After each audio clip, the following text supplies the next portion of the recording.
Hello students, একমাত্রিক গতি অধ্যায়ের আমরা লেখচিত্র সম্বন্ধে ডিসকাস করছিলাম। শেষ ভিডিওতে আমি বেগ এবং সময়ের লেখচিত্র কেমন হয় বিভিন্ন ক্ষেত্রে সে সম্বন্ধে ডিসকাস করেছিলাম। সেখানে আমরা স্থির বস্তুর ক্ষেত্রে, সমবেগে থাকা কোনো বস্তুর ক্ষেত্রে এবং সমমন্দন এবং সমত্বরণে থাকা বস্তুর ক্ষেত্রে বেগ সময়ের লেখচিত্র কেমন হবে সে সম্বন্ধে ডিসকাস করেছিলাম। আজকে আমরা অসমত্বরণ এবং অসমমন্দনের ক্ষেত্রে লেখচিত্রটা কেমন হবে সে সম্বন্ধে ডিসকাস করব এবং খুবই ইম্পর্ট্যান্ট এই দুটো, ঠিক আছে? সেজন্য আমি এদের জন্য আলাদা করে ভিডিও বানাচ্ছি। ওকে, তো খুব মন দিয়ে দেখো ভিডিওটি এবং শেষ পর্যন্ত দেখো, ঠিক আছে? তো চলো শুরু করা যাক। দেখো, সমত্বরণের ক্ষেত্রে বা ইউনিফর্ম অ্যাক্সিলারেশনের ক্ষেত্রে ত্বরণটা সবসময় কনস্ট্যান্ট ছিল। ওকে, বাট এখন আর ত্বরণ কনস্ট্যান্ট থাকবে না, এখন ত্বরণ চেঞ্জ হবে, বাড়তে পারে, কমতে পারে। ওকে, তো আমরা সমত্বরণের ক্ষেত্রে বেগ সময় লেখচিত্রটা কেমন দেখেছিলাম? যদি একটি প্রাথমিক বেগ থেকে তার বৃদ্ধি পায় আস্তে আস্তে ত্বরণে বেগটা, তাহলে লেখচিত্রটা এমন ছিল, তাই তো? প্রাথমিক ইউ বেগ ছিল, সেখান থেকে আস্তে আস্তে এ ত্বরণে তার বৃদ্ধি পেয়েছে বেগটা, ঠিক আছে? তো এই পয়েন্টে টি সময় বেগ যদি ভি থাকে, সেখান থেকে আমরা কি পাই? ট্যান থিটা সমান, এখানে ট্যান থিটা সমান আমরা কি পাই? এটা যদি থিটা হয়, ঠিক আছে, লম্ব বাই ভূমি। ওকে, লম্ব বাই ভূমি, যেখানে এসি মানে হচ্ছে টোটালটা ভি, তার মধ্যে ইউ বিয়োগ দিতে হবে। ওকে, ডিভাইডেড বাই এটা হচ্ছে টি, লম্ব বাই ভূমি। এবং আমরা জানি এটা বেগের পরিবর্তন বাই সময় মানে ত্বরণ। তাহলে বেগ সময় লেখচিত্রে আমাদের কোনো সরলরেখার নতি বা স্লোপটা কাকে নির্দেশ করে? ত্বরণকে।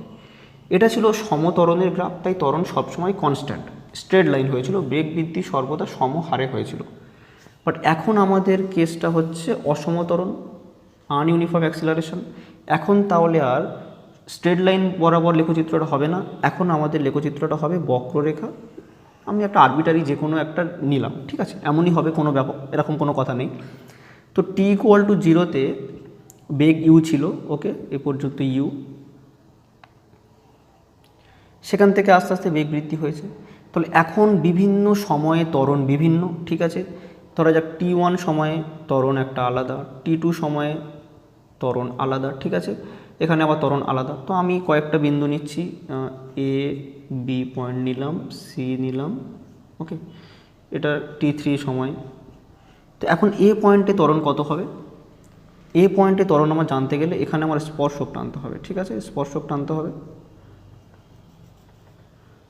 হয়নি ঠিকঠাক, বুঝে নাও একটু, ঠিক আছে?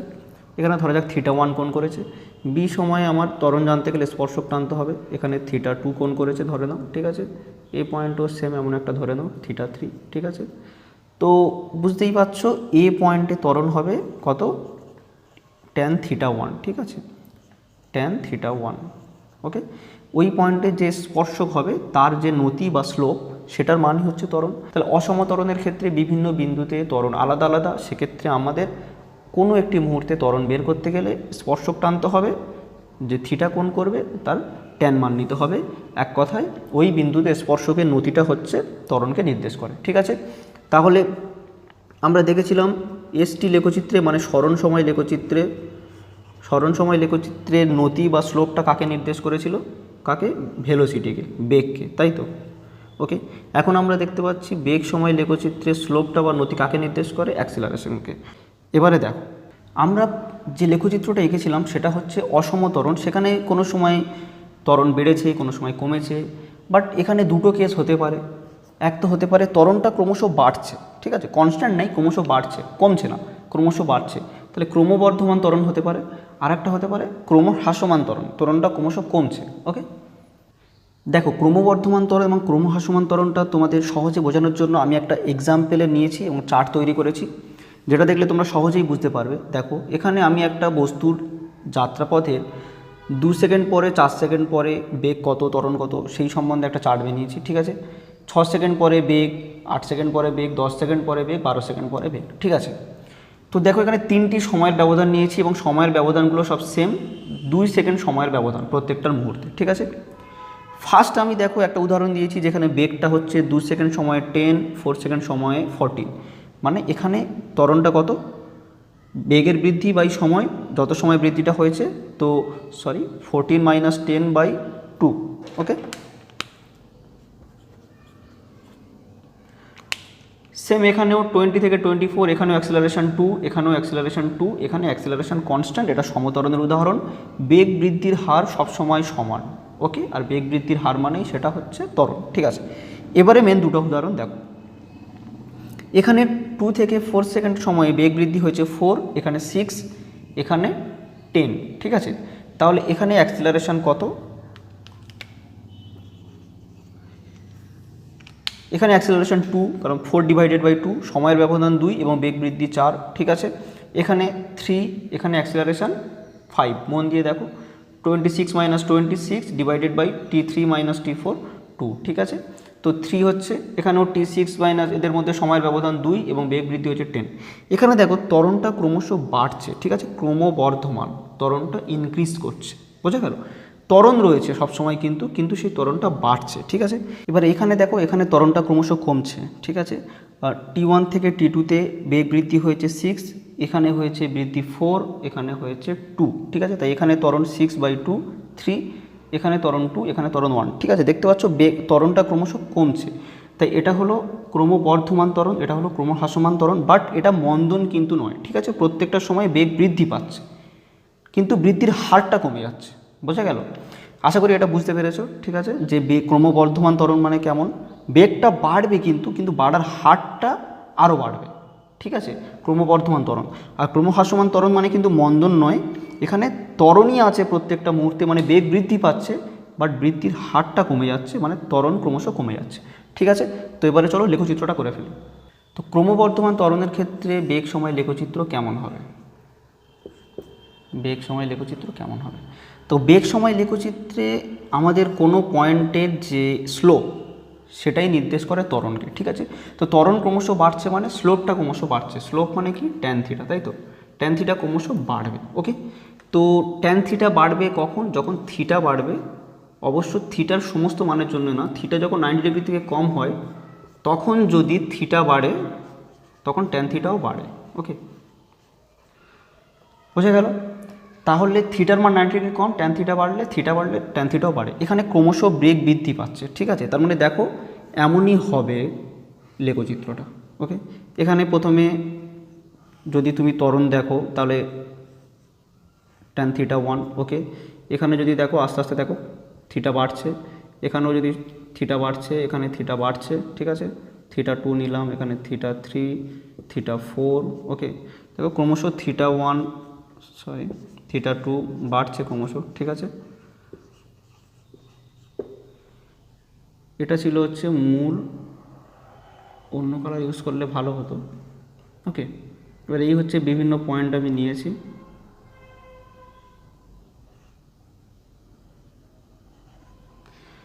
ওকে। তাহলে ত্বরণ ক্রমশ বাড়ছে,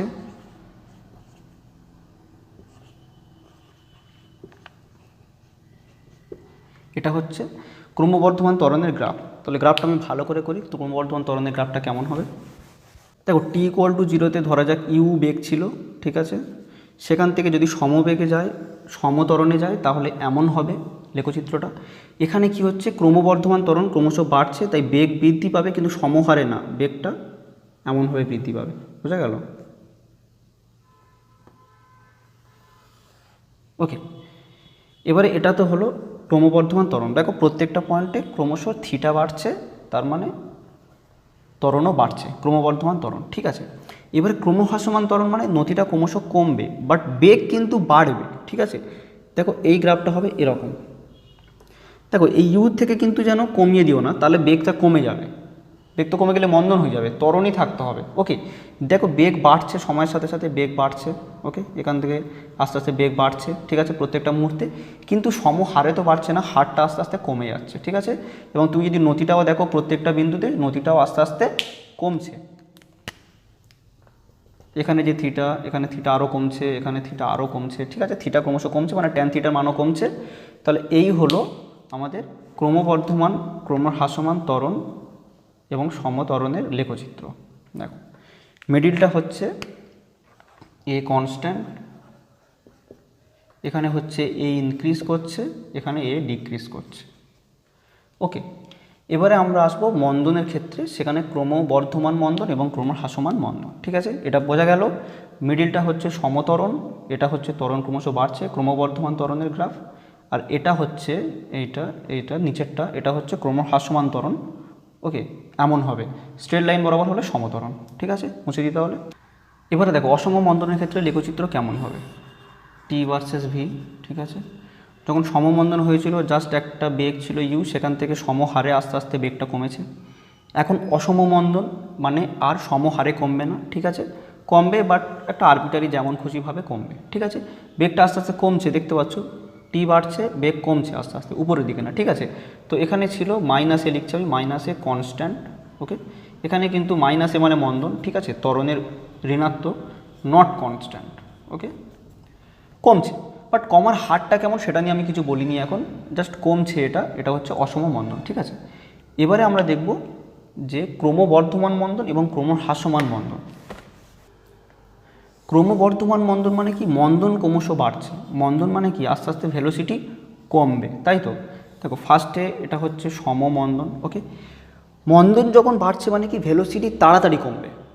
ভালো করে এটা বোঝার চেষ্টা করো, মন্দন বাড়ছে মানে কি বাধা বাড়ছে, তুমি ব্রেকটা জোরে করছো, ঠিক আছে, তাহলে ভেলোসিটি খুব তাড়াতাড়ি কমবে। ওকে, সময়ের সাথে সাথে ভেলোসিটি খুব তাড়াতাড়ি কমে গেল, ভেলোসিটি তাড়াতাড়ি কমে গেল। ঠিক আছে, যেমন হারে সমভাবে কমছে না, তাড়াতাড়ি কমে গেল। এবং ক্রমহ্রাসমান মানে ভেলোসিটি কমবে বাট অতটা তাড়াতাড়ি কমবে না, আস্তে আস্তে কমবে। ঠিক আছে, এটা তো সমহারে কমছে। এখানে ক্রমহ্রাসমান মন্দন, মন্দন কমে যাচ্ছে। মন্দন কমে যাচ্ছে মানে কি ভেলোসিটি কমবে বাট আস্তে আস্তে কমবে। ঠিক আছে, ভেলোসিটি কমছে, এর থেকে উপরে তুলে দিও না, তাহলে ভেলোসিটি বেড়ে যাবে। সেখানে ইউর থেকে আস্তে আস্তে ভেলোসিটিটা কমছে সময়ের সঙ্গে সঙ্গে। ওকে, কিন্তু হারটা কম। ওকে, সমমন্দনের থেকে যেমন হারে কমা উচিত ছিল তার থেকে কম। ঠিক আছে, বোঝা গেল। এবার এখানে তোমরা যদি নতির কথা ভাবো, এখানে কিন্তু দেখো আস্তে আস্তে থিটাটা কমছে, তাই না, থিটা কিন্তু কমছে, কিন্তু এখানে ক্রমবর্ধমান মন্দন মানে নতি বাড়া উচিত, তাই তো। এক্ষেত্রে দেখো আমাদের ত্বরণের ক্ষেত্রে কিন্তু থিটা ছিল 90 ডিগ্রির থেকে কম। ঠিক আছে, তাই ওখানে থিটা ইনক্রিজ করেছিল, ট্যান থিটাও ইনক্রিজ করেছিল। আর যখন থিটা 90 ডিগ্রি থেকে বেশি হয়ে যায়, যেটা এই কেসের ক্ষেত্রে থিটা এখানে সবসময় 90 ডিগ্রি থেকে বেশি, এখানে কিন্তু থিটা কমলে কিন্তু ট্যান থিটার মান বাড়ে। তোমরা ম্যাথ করে দেখবে, ঠিক আছে, বাড়ে। তার মানে এখানে কিন্তু নতি বাড়ছে। ওকে, কিন্তু ঋণাত্মক নতি, এবং এখানে কিন্তু নতি কমছে, বোঝা গেল। কিন্তু এখানে থিটার মান কমছে বাট নতি বাড়ছে, উল্টোটা। ওকে, যখন থিটার মান 90 ডিগ্রি থেকে বড় হয়। তো বেস্ট হচ্ছে তোমরা ফিজিক্সটা ভাবো যে ক্রমবর্ধমান মন্দন মানে মন্দন বাড়ছে মানে ভেলোসিটি তাড়াতাড়ি কমবে। ওকে, আর এখানে হচ্ছে ভেলোসিটি আস্তে আস্তে কমবে। তো যদি আমি তিনটেকে একসঙ্গে করতে চাই তাহলে এখানে এটা করে দাও। ওকে, তাহলে এখানে হচ্ছে মাইনাস এ ডিক্রিজ করছে। ঠিক আছে, এখানে মাইনাস এ মানে মন্দন কনস্ট্যান্ট। ওকে, আর এখানে মাইনাসে ইনক্রিজ করছে। তাহলে বোঝা গেল এটা হচ্ছে ক্রমহ্রাসমান মন্দন, এটা ক্রমবর্ধমান মন্দনের ক্ষেত্রে, এটা হচ্ছে সমমন্দনের ক্ষেত্রে। ওকে, তো পুরো ভিডিওটি সাম আপ করলে ক্রমমন্দনের ক্ষেত্রে তো জাস্ট এখনই করলাম, আর ত্বরণের ক্ষেত্রে কেমন ছিল। ঠিক আছে, এটা হচ্ছে ক্রমবর্ধমান ত্বরণ, এটা হচ্ছে ক্রমহ্রাসমান ত্বরণ। ঠিক আছে, এখানে এ হচ্ছে ইনক্রিজ করছে, এখানে এ হচ্ছে ডিক্রিজ করছে, এখানে এ কনস্ট্যান্ট। ওকে, তো দেখো এখানে এ কিন্তু বাড়ছে, মাইনাসে মন্দন বাড়ছে, তখন কিন্তু ভেলোসিটি তাড়াতাড়ি কমে যাচ্ছে। ঠিক আছে, এখানে ত্বরণ বাড়ছে, ঠিক আছে, তাই ভেলোসিটি তাড়াতাড়ি বাড়ছে, যেমন বাড়া উচিত তার থেকে তাড়াতাড়ি বাড়ছে। ওকে, তাহলে এই হচ্ছে, এটা হচ্ছে অসম ত্বরণের ক্ষেত্রে ক্রমবর্ধমান ত্বরণ, ক্রমহ্রাসমান ত্বরণ। এটা অসম মন্দনের ক্ষেত্রে যেটা হচ্ছে সমমন্দন, ক্রমবর্ধমান মন্দন, ক্রমহ্রাসমান মন্দন। ওকে, বোঝা গেল আশা করি। তো আজ তাহলে এ পর্যন্ত, তোমরা ভালো করে পড়াশোনা করো, পরের দিন আমরা আবার নতুন বিষয়ে ডিসকাস করব। ঠিক আছে, বাই।